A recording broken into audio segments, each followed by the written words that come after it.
가주정부가 코로나 노출 위험을 가주민들에게 알려주는 셀폰 알림 서비스를 론치했습니다. LA와 오렌지 카운티 등 남가주 전역에 자택 대피 명령이 내려져 비즈니스 영업과 각종 모임이 제한되면서 연말 대목에 찬물을 끼얹었습니다. 주정부의 자택 대피 명령에 반발 움직임도 만만치 않습니다. 오렌지 카운티와 리버사이드 카운티의 치안 당국은 자택 대피 명령을 따르지 않는 비즈니스 업소들에 대한 단속을 하지 않겠다고 공표했습니다. LA 카운티 내 1일 신규 확진자 수가 지난 주말 10,000명을 돌파하면서 LA 카운티의 확진지가 무섭게 늘어난 것은 지난 땡스기빙 연휴를 전후로 친구나 친지들의 모임이 늘어난 때문이라고 카운티 보건국은 지적했습니다. LA 통합교육고는 남은 가을 학기 대면 수업을 전격 중단하기로 했습니다. LA 카운티가 요식업주에게 제공하는 무상 지원금 온라인 신청이 오늘 재개돼 내일 마감합니다. 조 바이든 대통령 당선인은 오늘 연방보건복지부 장관에 라틴계인 하비에르 베사라 가주 검찰총장을 지명했습니다. 전국적으로 의료진을 코로나 바이러스 백신 최우선순위 대상으로 삼았지만 물량 부족 사태가 벌어질 것이라는 전망이 나왔습니다. 이에 따라 각 병원이 의료진 중에서도 우선 접종 대상을 선정하고 나머지는 제비뽑기와 같은 방법으로 순번을 정할 것으로 알려졌습니다. 조지 게스콘 신임 LA 카운티 검사장이 오늘 취임 선서에서 중범죄자를 제외한 대부분의 케이스에서 현금 보석 제도를 무식하겠다고 밝혔습니다. 코로나 팬데믹 속에 가주의 바이어들은 교외에 위치한 더 큰 집을 선호하며 출퇴근 거리도 그다지 개의치 않은 것으로 조사됐습니다. 오늘 뉴욕 증시가 미국의 코로나19 상황 악화와 단기 급등에 따른 부담 등으로 혼조세를 나타냈습니다. 남가주 지역 내일 부분적으로 약간 구름 끼겠습니다. LA 지역의 내일 낮 최고 기온 81도, 밤 최저 기온 50도입니다. 이상은 이 시간 주요 뉴스입니다.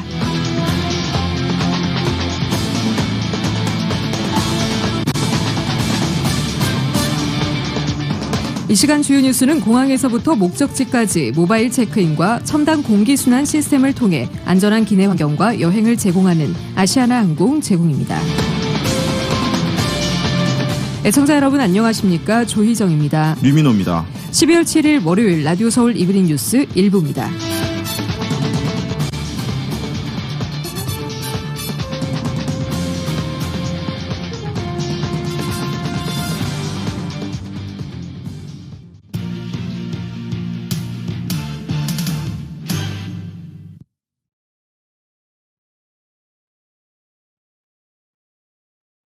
가주정부가 주민들을 대상으로 지인이 코로나 바이러스에 노출될 경우 셀폰으로 이를 즉시 알려주는 셀폰 알림 서비스를 도입합니다. 개빈 뉴섬 주지사는 오늘 기자회견을 통해 셀폰 알림 서비스 도입을 공표했습니다. 셀폰 알림 서비스는 이 서비스에 참여하는 주민이 코로나19 확진 판정을 받을 경우 해당 주민의 셀폰 속에 저장된 지인들의 연락처로 본인의 코로나19 확진 사실을 통보해주는 서비스입니다. 이번 서비스의 취지는 자신도 모르게 코로나19에 감염된 사람들과 접촉했다는 사실을 주민들에게 알려줘 해당 주민이 신속하게 검사와 자가격리를 할 수 있는 기회를 제공하는 것입니다. 해당 서비스는 앞서 UC 계열 대학 7개 캠퍼스에서 시범적으로 도입된 바 있습니다. 이번 셀폰 알림 서비스 참여자들은 셀폰을 통한 정부의 위치 추적에 동의해야 합니다. 뉴섬 주지사는 셀폰 알림 서비스를 통해 주민들의 정보를 수집하거나 공개하는 일은 없을 것이라고 강조했습니다. 아이폰 이용자들은 앱을 다운로드할 필요 없이 셀폰이 자체 설정 메뉴를 통해 알림 서비스를 신청할 수 있습니다. 삼성 기종의 안드로이드 핸드폰은 앱을 다운받아야 합니다. 셀폰 알림 서비스는 오는 10일부터 시행되며 가주민들은 셀폰 알림 서비스의 시행 전에 셀폰으로 해당 서비스에 동의해야 합니다. 주정부는 시행일 전에 주민들의 셀폰을 통해 관련 서비스 내용을 공지할 계획입니다.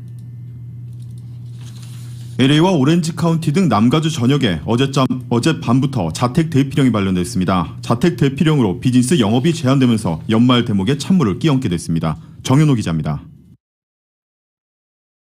남가주 전역에 어젯밤 11시 59분을 기해 주정부 차원의 자택 대피령이 발효됐습니다. 지역 내 중환자실 병동의 자녀분이 주정부가 정한 15% 이하로 떨어진 데 따른 것입니다. 남가주 지역의 중환자실 병상 자녀분은 일요일인 어제 10.3%를 기록했습니다. 전날인 토요일에 12.5%에서 큰 폭 더 떨어졌습니다. 이번 자택 대피령에 해당되는 남가주 지역은 LA와 오렌지 카운티, 샌디에고, 벤츄라, 샌버나디노, 산타바바라, 임페리얼, 이뉴, 산루이스 오비스포, 모노 등 11개 카운티입니다. 산호아킨 밸리도 어젯밤을 기해 자택 대피령이 발효됐으며 샌프란시스코 베이 지역의 5개 카운티는 아직 중환자실 병동 여유분이 남아있음에도 앞당겨서 자택 대피령을 발동하기로 했습니다. 이로써 가주 인구 84%에 해당하는 3,300만 명이 자택 대피령권하에 들어가게 됐습니다. 자택 대피령은 최소 3주간 지속됩니다. 자택 대피령으로 식당의 실내외 영업이 전면 금지되고 투고와 딜리버리만 허용됩니다. 미용실과 이발소, 네일살롱, 술집, 와이너리, 극장, 박물관, 놀이터의 운영이 금지됩니다. 소매업체는 수용 인원을 20%로 낮춰서 운영해야 합니다. 교회는 야외 예배만 허용됩니다. 주민들도 가족들 외에는 모임이 금지되고 외출 시에 항상 마스크를 착용해야 합니다. 비필수 여행은 금지되며 호텔은 투숙객들에게 객실 제공만 허용되고 레저용으로 호텔의 부대 시설을 이용하게 하는 것은 불허됩니다.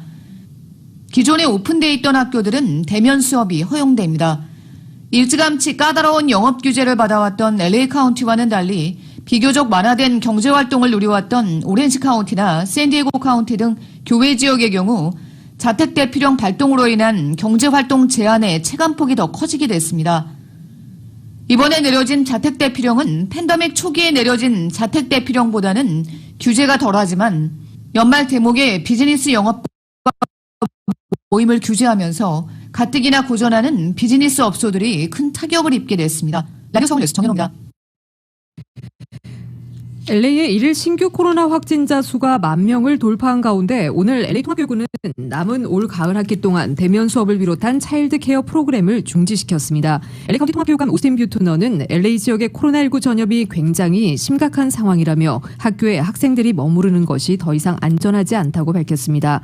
LA 통합교육부 측은 남은 올 가을 학기 대면 수업은 중단되지만 학업적으로 도움이 절실한 학생들에 한해 소규모로 튜러링 프로그램과 차일드 케어 프로그램을 제한적으로 제공할 것이라고 밝혔습니다.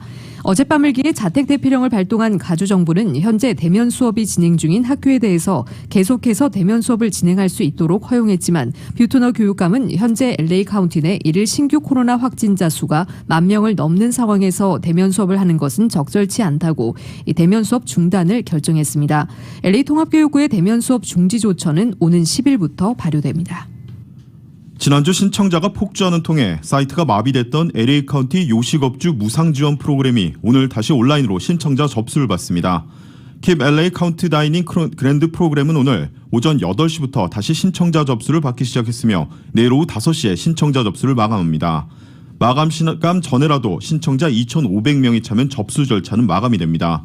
당초 프로그램 신청자 접수는 지난주에 시작했지만 접수가 시작되자마자 6천여 명의 사이트에 접속하면서 사이트가 마비가 됐으며 당국은 지난 주말 사이트를 복구시켰습니다. 신청 웹사이트는 keepLAcounty.dining.lacda.org입니다. LA 카운티 당국은 이미 신청이 완료된 경우는 다시 신청할 필요가 없다고 합니다. 신청 절차를 시작했지만 사이트 마비로 끝마치지 못한 경우는 이메일로 통보받은 대로 따라하면 됩니다. 한편 대상은 코로나 팬데믹으로 운영에 어려움을 겪고 있는 LA 카운티 내 요식업주들로 업소당 $30,000를 무상으로 지원받게 됩니다. 또 직원이 25명 이하여야 하며 위생 등급이 C 이상이어야 합니다. 한인 미용업계가 오늘부터 또다시 영업이 전면 금지되는 셧다운 상황에 직면하며 위기에 몰리고 있습니다. 신종 코로나 바이러스 감염증 사태로 올 들어 제대로 영업다운 영업을 한번 해보지 못한 한인 미용업계로서는 매상을 절충할 수 있는 연말 대목마저 이번 영업금지 조치로 놓치게 되며 이제 생존을 걱정해야 하는 상황으로 몰리고 있습니다. 캘리포니아 주정부의 지역별 자택 대피령 명령에 따라 한인 미용업계는 오늘부터 전면 영업금지에 들어갔습니다.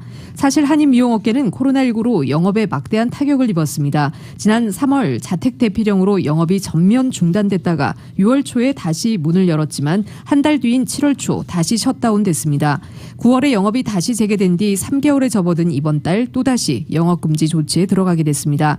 반년은 영업금지로 또 다른 반년은 방역으로 제대로 된 영업을 하지 못했다는 것이 한인 미용업계 관계자들의 말입니다. 비록 9월 이후 수용인원 25% 제한에도 불구하고 영업이 안정화되면서 재기의 발판을 만드는 듯 했지만 이번 영업 조치로 연말 대목까지 놓치면서 한인 미용업계는 어려움에 봉착했습니다. 한인 미용업계에 따르면 이번 영업금지 조치는 3주라는 기간이 정해져 있지만 내년까지 지속될 것이라는 전망이 우세합니다. 영업금지가 지연되는 만큼 수입도 줄면서 한인 미용업계가 더 힘든 상황으로 몰리고 있습니다. 코로나 팬데믹 속에 재택근무가 늘면서 캘리포니아주 주택 바이어들의 취향도 확 달라졌습니다. 가주부동산협회의 여론조사에 따르면 요즘 바이어들은 교외에 위치한 큰 집을 선호하며 출퇴근 거리가 멀어도 개의치 않는 것으로 나타났습니다. 정현우 기자입니다. 코로나 팬데믹 속 집콕 추세가 장기화되면서 북적이는 도시를 떠나 한적한 교외 지역에 큰 주택을 소유하고자 하는 바이어들이 늘어나고 있습니다. 가주부동산협회가 부동산 에이전트들을 상대로 실시한 여론조사에 따르면 코로나 팬데믹이 시작된 후 부동산 에이전트 43.6%가 주택 구입 시 바이어들의 선호도가 바뀌었다고 답했습니다. 에이전트 39%가 바이어들이 더 큰 집을 원하고 있다고 답했으며 35%는 주택에 방이 많은 것을 선호하는 바이어가 늘었다고 답했습니다. 37%는 바이어들이 출퇴근 거리에 대해서 그다지 개의치 않고 있으며 도시보다는 교외를 선호한다고 답했습니다. 26%는 바이어들이 도시나 교외가 아닌 시골을 선호한다고 답했습니다. 올해에는 세컨홈이나 베이케이션홈을 사는 바이어들이 부쩍 늘면서 지난 4년 내 최고치 매매 건수를 기록했습니다. 주택시장이 달아오르면서 예년보다 주택 매물에 복수 오퍼가 더 많이 몰린 것으로 나타났습니다. 올해 매매된 주택 중 3분의 2가 평균 4.8개의 복수 오퍼를 받았는데 이는 지난해 절반에 못 미치는 주택 매물이 평균 3.9개의 복수 오퍼를 받은 것과 비교됩니다. 올해에는 바이어 중 3분의 1이 리스팅 가격보다 더 높은 가격을 지불하고 주택을 구입한 것으로 나타나는데 이는 지난해 4분의 1보다 늘어난 수치입니다. 50만 달러에서 100만 달러 사이의 중간 가격대 매물이 가장 복수 오퍼를 많이 받았고 리스팅 가격보다 더 높은 가격에 가장 단시간에 팔린 것으로 나타났습니다. 올해 셀러들은 주택을 처분하면서 평균 21만 달러의 순이익을 올린 것으로 드러났습니다. 이 조사는 지난 4월부터 8월 사이 가주의 부동산 에이전트 6만여 명을 상대로 무작위로 벌인 여론조사 결과입니다. 라디오 서울뉴스 정현호입니다.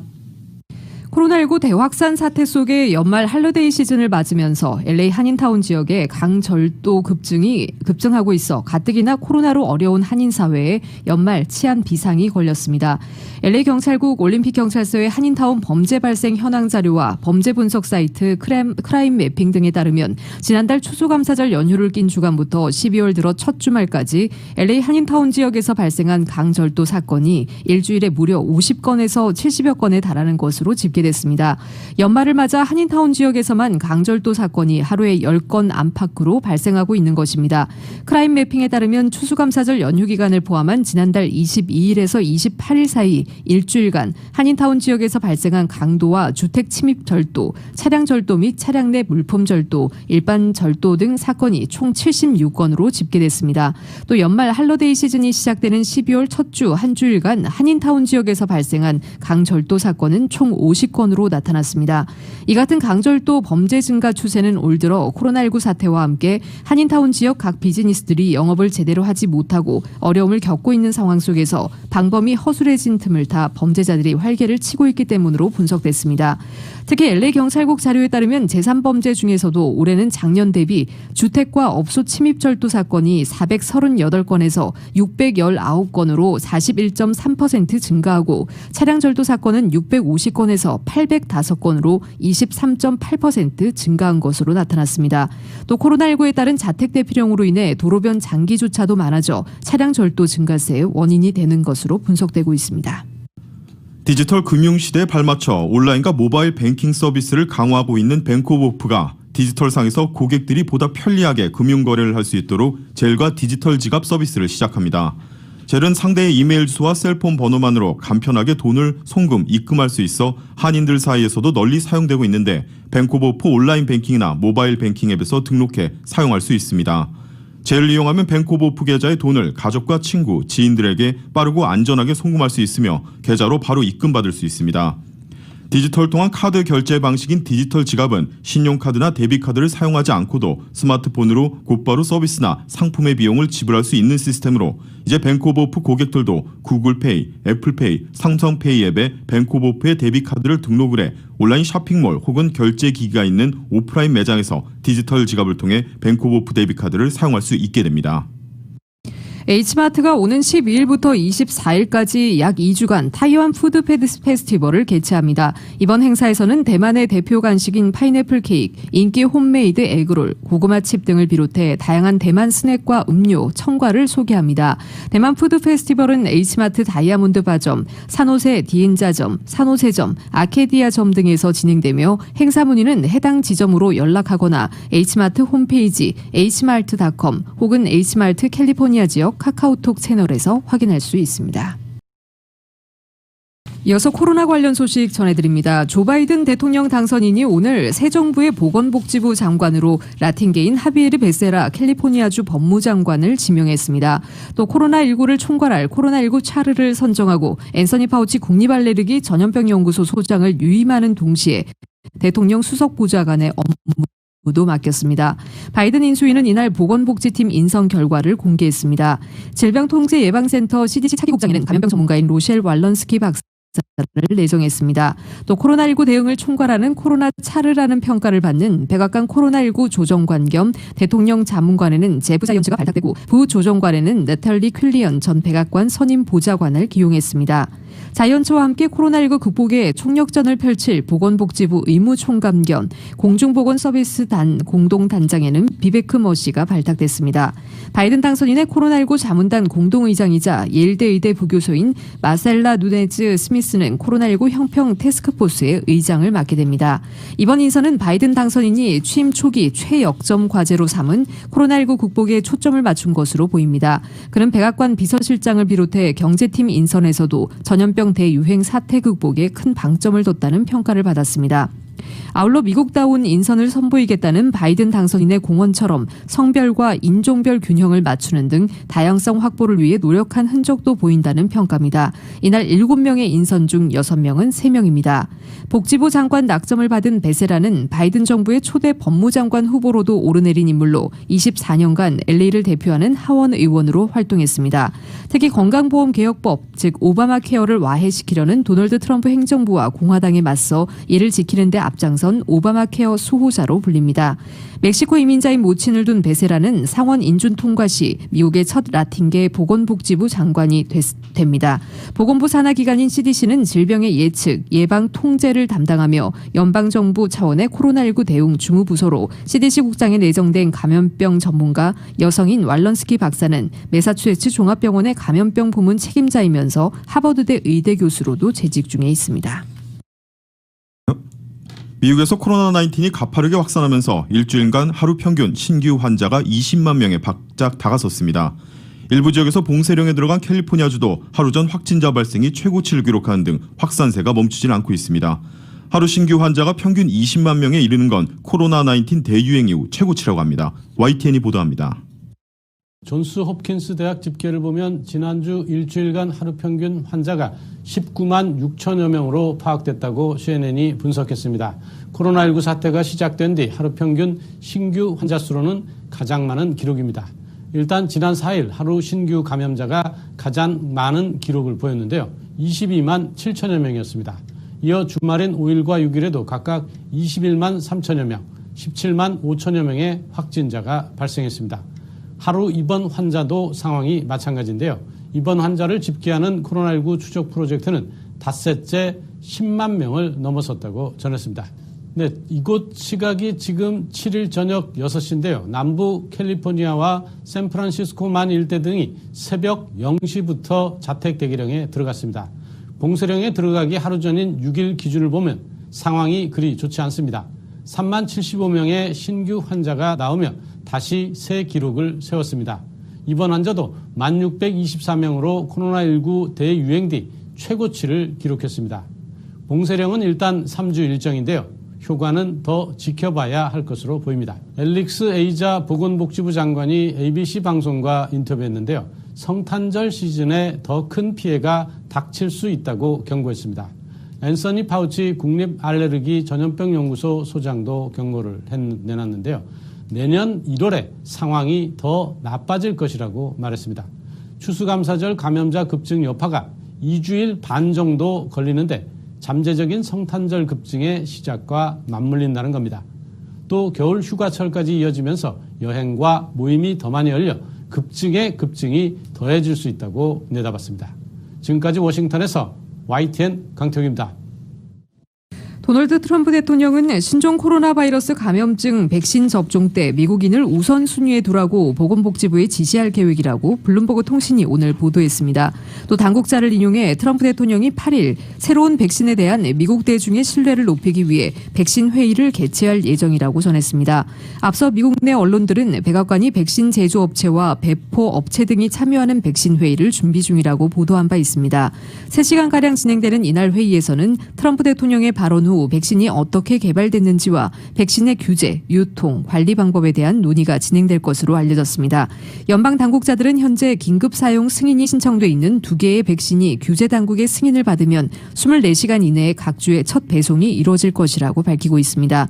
지난주 마이크 펜스 부통령은 이르면 다음 주 화이자 백신 승인이 나올 것이라고 예상했습니다. 당국은 미국이 연말까지 2천만 명의 미국인을 접종하는 것을 목표로 하고 있다고 말했습니다.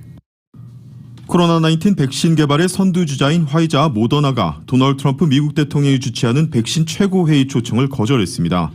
의료 전문지인 스탠 뉴스는 오늘 복수의 소식통들을 인용해 내일 백악관에서 열릴 예정인 백신 최고회의에 화이자 모더나의 경영진이 참석하지 않는다고 보도했습니다. 모더나 측은 요청이 있었고 기꺼이 참석할 의향이 있었다면서 하지만 회의 의제를 보고 나서 참석할 필요가 없는 것으로 판단했다고 밝혔습니다. 이 행사는 트럼프 대통령이 주요 코로나19 백신 개발사 최고 경영자들과 임원들을 초청해 개발 현황과 보급, 관리 계획을 의논하기 위해 마련되는 자리로 알려졌습니다.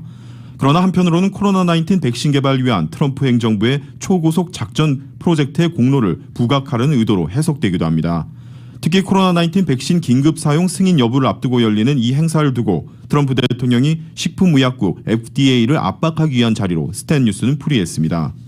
한편 회의에는 화이자 모더나 측뿐만 아니라 의료 공급업체인 맥케슨과 약국 체인인 월그린, CVS 그리고 배송업체들인 UPS와 페덱스 등에서도 참석할 예정입니다. 하지만 이들 업계도 이번 행사에 CEO나 임원들이 아닌 하급 직원을 보낼 가능성이 높습니다.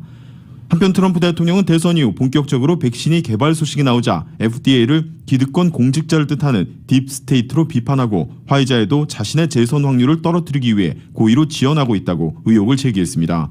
마크 메더스 백악관 비서실장은 이달 초 스티븐 한 FDA 국장에 전화를 걸어 코로나19 백신 승인이 왜 늦어졌는지의 경위를 설명하라고 요구하기도 했습니다.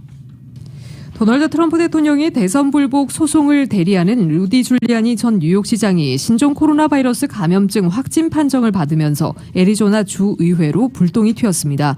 줄리아니가 최근 애리조나주에서 대선 사기를 주장하는 각종 행사를 열면서 방역 수칙을 지키지 않은 채 공화당 소속 주의원들과 만났고 주의회는 코로나 확산을 막기 위해 일주일 동안 의사당 문을 닫기로 했기 때문입니다. 워싱턴 포스트 등에 따르면 줄리아니는 일주일 전인 지난달 30일 피닉스의 한 호텔에서 10시간 동안 대선 부정선거 증언자 대회를 열었습니다. 이 자리에는 줄리아니를 비롯해 공화당 주의원 9명이 패널로 참석했고 다른 공화당 소속 주의원들도 방청석에 앉았습니다.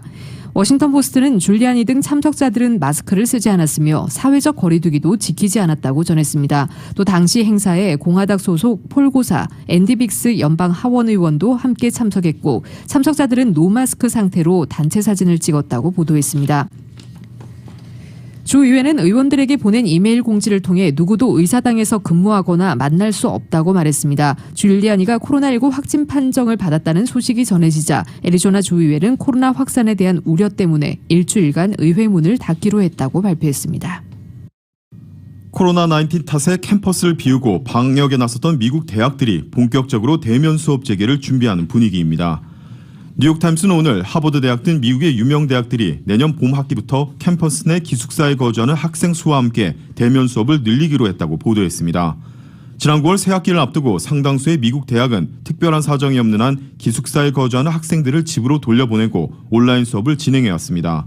그러나 코넬대는 내년 봄 학기에 전체 등록 학생의 80% 이상인 19,500명의 학생들을 기숙사를 포함해 캠퍼스 주변에 거주하도록 할 방침입니다. 또 하버드대는 기숙사 등 캠퍼스 내에 거주하는 학생의 수를 2배로, 브라운대는 3배로 늘리기로 했습니다. 이 같은 방침 전환은 각 대학이 코로나19의 방역에 대한 경험이 늘어났기 때문이라는 것이 뉴욕타임스의 설명이었습니다.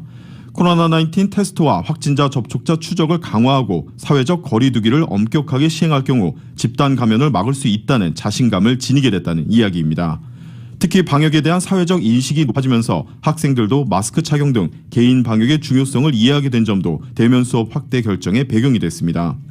이런 가운데 미시간 대학은 다음 학기에도 학생들에게 집에서 온라인 수업을 들으라고 통보했고, 캘리포니아주 주립대 산하 23개의 캠퍼스도 내년 봄학기에 온라인 수업을 계속하기로 했습니다. 미국인이 신종 코로나 바이러스 감염증 대유행에 직면한 가운데 정신 건강 상태가 최저 수준이라는 여론조사 결과가 나왔습니다. 오늘 여론조사기관 갤럽이 발표한 미국인의 정신건강 평가조사에 따르면 정신건강이 우수하거나 매우 우수하다고 한 응답자는 조사 대상의 76%로 지난해 대비 9%포인트 하락했습니다. 이는 갤럽이 2001년부터 매년 이 조사를 한 이래 최저치로 처음으로 70%대로 떨어진 것입니다. 이런 결과는 우수 응답이 작년과 마찬가지로 42%였지만 매우 우수 응답률이 34%로 9%포인트 하락한 데 따른 것입니다. 이런 매우 우수 응답률은 조사 이래 최저치이자 첫 30%대 응답률입니다. 매우 우수하다는 응답의 경우 남성과 여성이 각각 8%포인트, 10%포인트 하락했고 인종별로도 백인 10%포인트, 비백인 8%포인트로 떨어진 것으로 집계됐습니다. 또 경제 수입 기준으로 연간 4만 달러 미만에서 6%포인트 하락한 반면 4만에서 10만 달러 구간과 10만 달러 이상 구간에서는 각각 12%포인트 하락해 상대적으로 저소득층의 하락폭이 적었습니다. 지지 정당별로는 공화당 지지층의 경우 매우 우수 응답률이 15%포인트 떨어지고 무당파는 11%포인트 하락한 반면 민주당 지지층은 1%포인트 줄어드는 데 그쳐 대조를 보였습니다. 미국에서 코로나19 사태의 초기 진앙이었던 뉴욕시가 다시 식당 문을 닫을 위기에 처했습니다. 앤드루 쿠오모 뉴욕 주지사는 오늘 브리핑에서 5일 뒤 뉴욕이 입원율이 안정화되지 않으면 식당 실내 영업을 금지할 것이라고 말했다고 CNBC 방송 등이 전했습니다. 이에 따라 뉴욕시의 입원율이 떨어지지 않으면 오는 14일부터 뉴욕시의 식당에서는 실내 식사가 불가능해집니다. 이번 조치는 한겨울에 재도입된다는 점에서 업계에 더욱 큰 타격으로 줄 것으로 보이고 있습니다. 추운 날씨에서는 실외 식사도 어렵기 때문입니다. 특히 쿠오모 주지사는 지역 병상 가동률이 7일 평균으로 90%에 도달할 경우 해당 지역에 더 강력한 셧다운 조치를 도입할 것이라고 경고했습니다. 코로나19 중환자 급증에 따른 병원 과부하를 막기 위해 쿠오모 주지사는 관할 병원들의 병상 수용 능력을 최소 25% 늘리고 퇴직 의사와 간호사들에게는 현장에 복귀해달라고 요청했습니다. 한편 빌 더블라조 뉴욕시장은 당초 코로나19의 양성 판정률이 3%를 넘으면 대면 수업을 금지한다는 방침이었으나 초등학교에 한해 대면 수업 재개를 허용했습니다. 미주 한인사회 쇼핑 트렌드에 새로운 변화가 시작됩니다. 미주 한인들을 위한 아마존 스타일의 홈쇼핑이 탄생했습니다. 최신 트렌드에 맞는 발빠른 상품 업데이트로 언제든 최신 상품의 쇼핑이 가능하고 까다롭고 엄격한 제품 선정을 통해 최상의 품질을 보장합니다. 인터넷이 어렵다고요? 친절하고 전문적인 고객 서비스에서 상담부터 결제까지 도와드립니다. 로그인 필요 없이 복잡한 주문 프로세스를 모두 없앴습니다. 이제 한국 제품 미국 내 쇼핑은 한국 홈쇼핑이 최고입니다.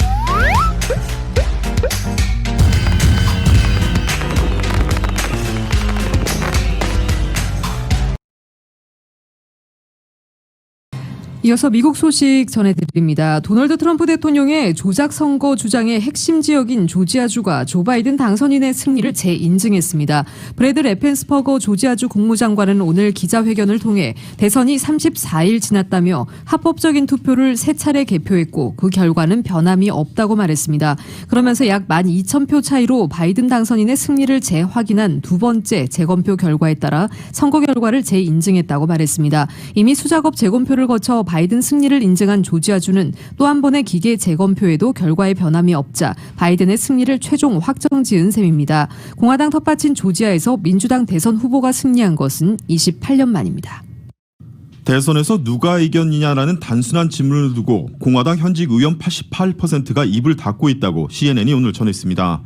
지난주 실시된 워싱턴 포스트 설문조사를 포함해 그동안 상원과 하원의 공화당 의원 중 29명만이 이 질문에 공개적으로 답을 했습니다. 27명은 조 바이든이 이긴 것으로 믿고 있다고 답을 했고 2명은 트럼프의 승리를 주장했습니다.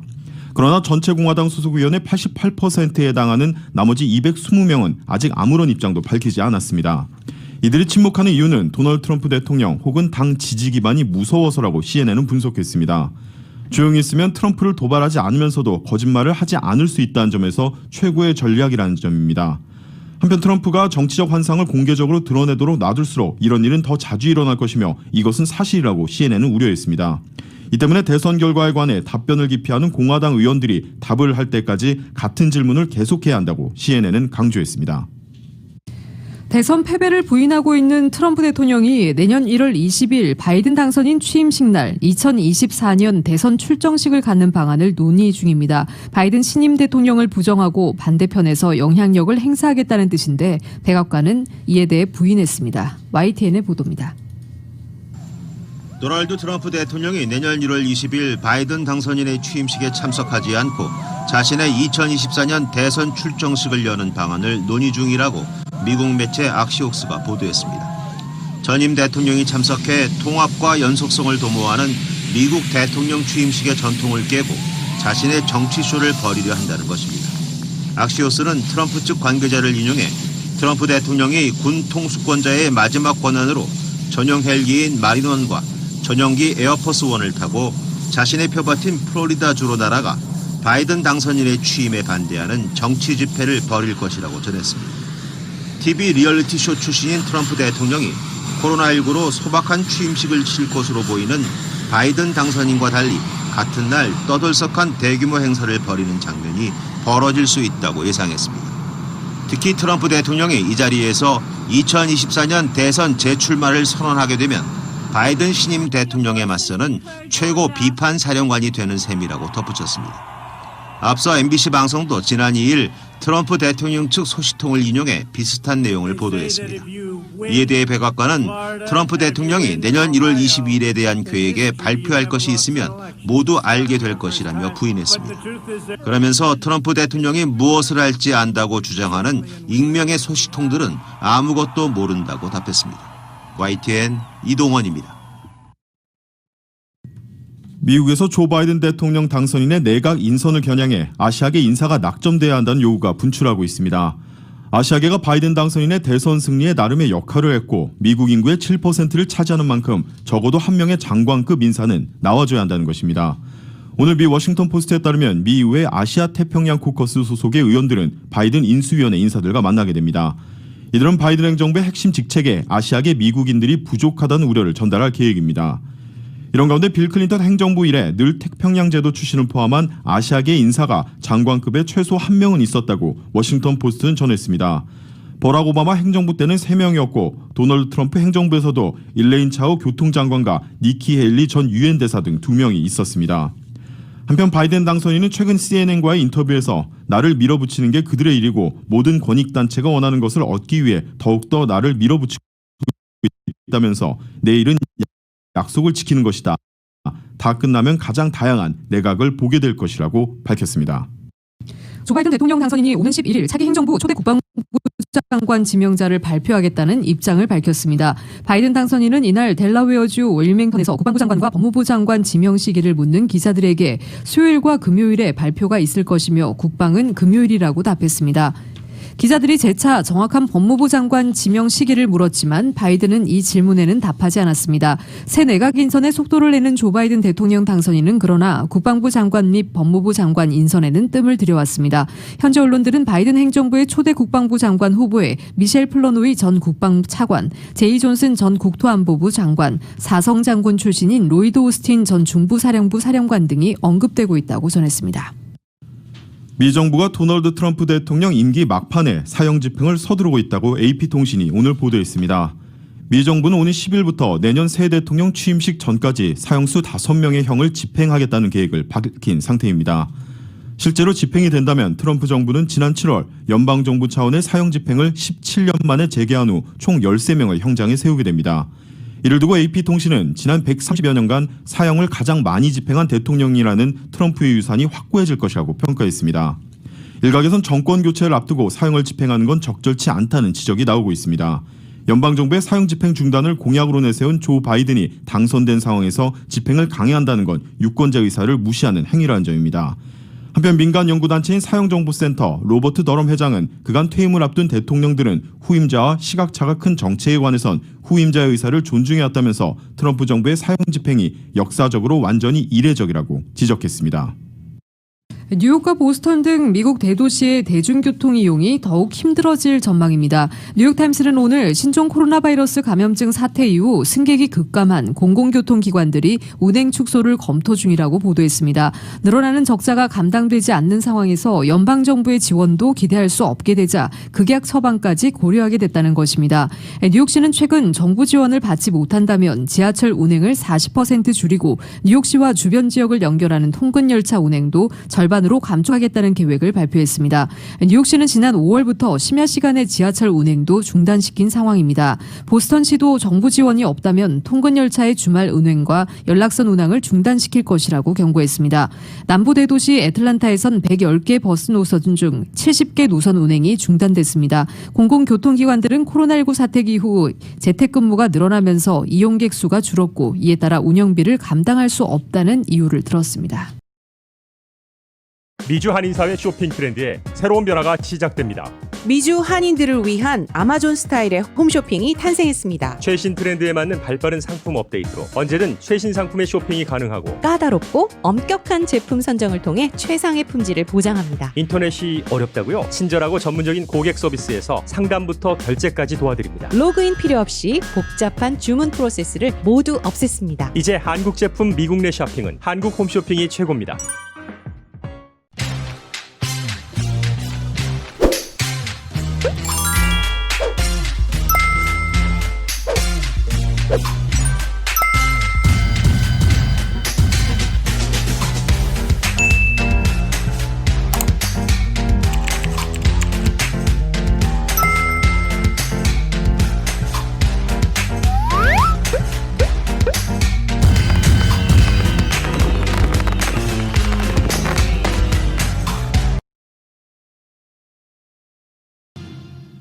뉴욕 증시가 미국의 코로나19 상황 악화와 단기 급등에 따른 부담 등으로 혼조세를 나타냈습니다. 오늘 다우지수는 148.47포인트, 0.49% 하락한 3069.79의 거래를 마쳤습니다. S&P 500지수는 7.16포인트, 0.19% 내린 3691.96을 기록했습니다. 그러나 기술주 중심의 나스닥 지수는 55.71포인트, 0.45% 상승한 12,519.95의 장을 마감했습니다.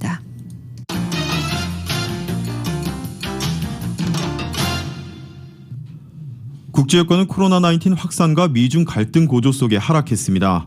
오늘 뉴욕 상업거래소에서 다음 달 인도분 서부 텍사스산 원유는 1배럴에 50센트, 1.1% 떨어진 45달러 76센트에 거래를 끝냈습니다. 런던 ICE 선물거래소에서 내년 2월 인도분 브렌트유도 46센트, 0.93% 하락한 48달러 79센트에 장을 끝냈습니다. 미국 정부가 광대역 인터넷 서비스를 미국 구석구석에 보급하기 위해 일론 머스크가 창업한 우주 탐사 기업 스페이스X 등 180개 업체에 약 10조 원 규모의 보조금을 지급하기로 했습니다. 연방통신위원회는 오늘 지방과 시골 소도시 거주민에게 인터넷 서비스를 제공한다는 목표 아래 위성 인터넷 사업을 하는 스페이스X 등에 보조금 92억 달러를 주기로 했다고 보도했습니다. FCC 연방통신위원회는 미국민의 정보 격차를 해소하기 위해 가장 큰 규모로 보조금을 지급한다며 이번에 선정된 광대역 인터넷 사업자들은 향후 10년간 매달 일정에게 보조금을 받게 된다고 밝혔습니다. 세계 경제 포럼이 연례 회의인 일명 다보스 포럼을 내년에는 스위스가 아닌 싱가포르에서 개최한다고 현지시각 7일 밝혔습니다. 세계 경제 포럼은 보도자료에서 2021년 특별 연례 회의를 5월 13일부터 16일까지 싱가포르에서 소집한다고 밝혔습니다. 세계 경제 포럼은 코로나19 현 상황을 고려해 심사숙고 끝에 싱가포르가 회의 개최에 가장 적합하다고 판단했다고 설명했습니다. 세계경제포럼은 다만 내년 1월 25일부터 29일까지를 다보스 위크로 정하고 고위급 다보스 대화 행사를 온라인으로 진행한다고 알렸습니다.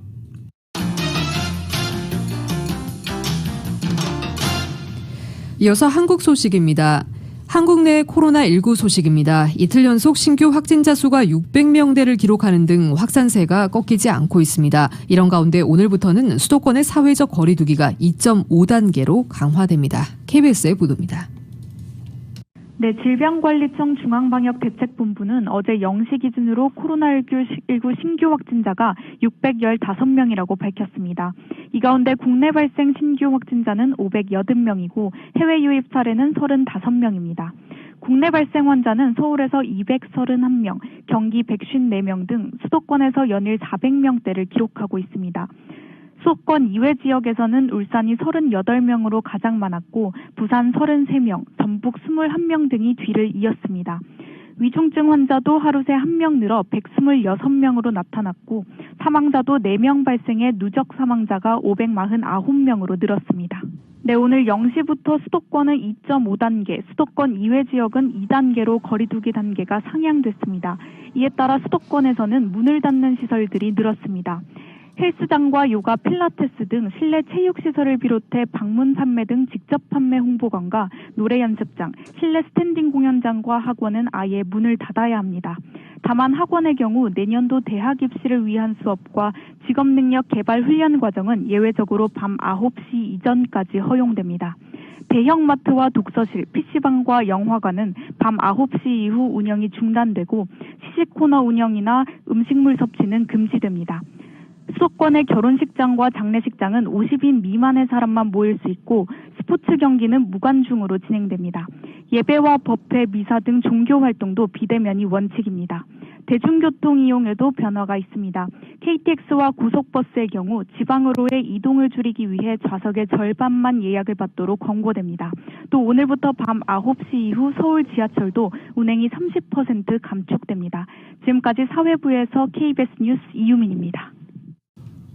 주말 동안 검사 건수가 줄었지만 한국 내 신규 확진자는 이틀째 600명대를 기록했습니다.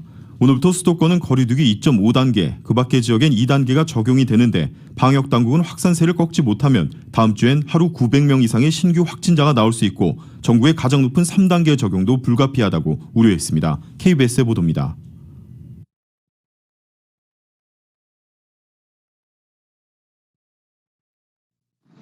서울 동작구의 한 사우나입니다.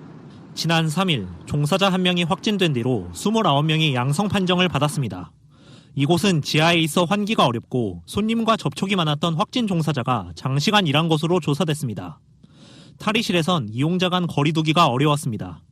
또 용산구 이태원 술집 5곳과 관련해 확진자가 10여 명 나왔습니다. 방역당국은 이곳을 다녀간 사람들은 검사를 받으라고 요청했습니다. 이처럼 최근엔 각종 모임과 사우나, 술집 등 어디서든 확산하는 게 특징입니다. 날씨가 더 추워지면서 실내 생활이 늘어나면 환기가 부족해 바이러스 생존엔 유리한 환경이 됩니다. 이번 주에는 550명에서 750명의 새로운 환자가 매일 발생한 것으로 전망하고 있으며 다음 주에는 매일 900명 이상의 환자가 발생할 가능성도 있는 것으로 보고 있습니다. 지난주 하루 평균 국내 발생 확진자는 487.9명, 전주 대비 87.8명이 늘었습니다. 확진자 1명이 추가 감염을 일으키는 숫자를 뜻하는 감염 재생산 지수도 여전히 1 이상으로 역학조사의 한계를 드러내는 상황입니다. 감염 경로 미확인 환자 비율도 거의 18%에 달합니다. 방역당국은 지금의 유행을 꺾지 못한다면 사회활동을 전면 제한하는 최후의 조치만 남게 된다고 강조했습니다. 전국에 걸친 폭발적 유행이 현실화되고 의료 시스템 붕괴로까지 이어질 수 있어 전국적 3단계 조정이 불가피할 것입니다. 정부는 수도권의 하루 확진자를 200명대로 낮추는 게 목표라며 몸이 불편하면 가능한 빨리 검사를 받아달라고 호소했습니다. KBS 뉴스 양민철입니다.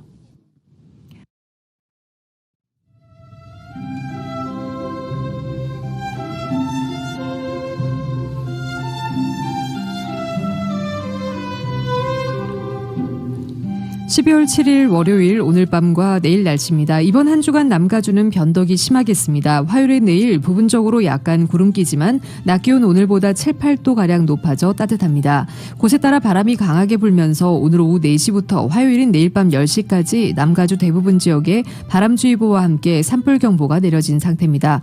수요일에는 대체로 맑은 가운데 예년 기온을 회복하겠습니다. 목요일과 금요일에는 다시 낮 기온이 뚝 떨어지면서 예년 기온을 3, 4도가량 밑도는 선선한 날씨를 보입니다. 그러나 오는 주말에는 다시 낮 기온이 예년 기온을 약간 웃돌겠습니다.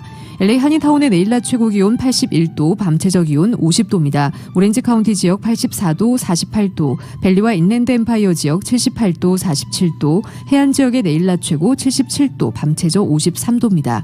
LA 지역 오늘 밤 약간 흐리겠습니다. 오늘 밤 최저 기온 52도입니다.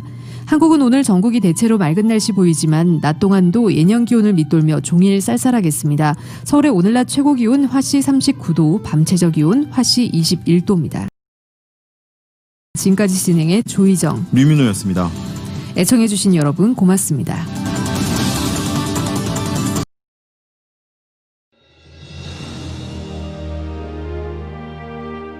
한인 커뮤니티의 소중한 친구이자 생활의 동반자 라디오 서울이 개국 28주년을 맞았습니다. 1903년 한인들이 하와이에 첫 발을 내디딘 이래로 미주 한인 커뮤니티는 지금껏 쉼없이 성장해 왔습니다. 부딪히고 좌절하고 힘겨울 때 우리에게 가장 큰 힘이 되어준 것은 서로를 향한 격려와 응원이었습니다. 한인 커뮤니티와 더불어 성장한 라디오 서울. 라디오 서울의 28년은 우리의 이민 역사와 맥을 같이 합니다. 세상의 모든 이야기를 담으려는 라디오 서울 방송은 우리가 함께 만드는 우리의 이야기입니다. 사람과 사람을 이어주는 라디오 서울 1650. 청취자와의 소통만으로 기뻤던 1992년. 그리고 28년이 지난 지금 라디오 서울은 멀티미디어 그룹으로 거듭났습니다. 1992년 첫 방송을 시작한 이후 FM 라디오, 모바일 서비스를 거쳐 보는 라디오, 라디오 서울 TV, 라디오 서울 유튜브, 한국 TV 채널, 한국 홈쇼핑 등 시대의 변화와 애청자의 요구에 부합하는 미래지향적인 라디오 서비스로 만들어가고 있습니다. 특히 코로나19 바이러스가 가져온 세계적인 팬데믹은 우리의 삶의 방식을 바꿨으며 다가올 미래에는 더욱 진화된 방송이 요구될 것입니다. 이에 라디오 서울 방송은 다가올 새로운 시대를 대비하여 N스크린 멀티디바이스 방송으로 다시 태어났습니다. 때와 장소를 불문하고 어떠한 기기로도 듣고 볼 수 있는 방송이 라디오 서울이 추구하는 N스크린 멀티디바이스 방송입니다. 24시간 늘 깨어있는 방송, 눈과 귀가 함께하는 방송, AM 1650, FM 106.3 라디오 서울 방송. 미국 내 다양한 이슈를 생생하게 전달하는 강혜신의 오늘의 미국. 기분 좋은 아침, 반짝이는 하루를 선사하는 이영돈 선우의 좋은 아침, 좋은 하루. 나른한 오후 활력을 전하는 싱글벙글쇼와 라디오 콘서트. 빠르고 정확한 뉴스, 지구촌 소식을 실시간 전하는 모닝뉴스와 이브닝 뉴스. 한국TV와 유튜브로 이원 방송하는 조희정의 한국 홈쇼핑 리뷰. 라디오 서울은 당신의 또 다른 가족입니다. 사람과 사람을 이어주는 방송, 들으면 행복해지는 라디오 서울. 지금까지의 28년이란 밑거름을 통해 앞으로 희망이 이루어지는 아름다운 세상을 만들어 가겠습니다.